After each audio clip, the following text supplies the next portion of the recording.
We already connected this part. We already have the material we're gonna put in there. It's over here. So we're gonna load this into the part, and I think this is ready. This is done. The dryer. As I tell you, we're putting the transporter to the second part, but I think we're missing something in the second part besides the burner. We have to see how to decharge it, or is this the part where the biochar is coming out? My question, I don't know. Or what is this? Is a chiller, or what is that? This is where the biochar has to come out?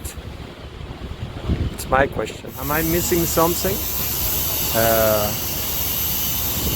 Where does this finishes? Please, could you help me still tomorrow or this week, so I can give the advice to the people that are arming this, because they're trying to leave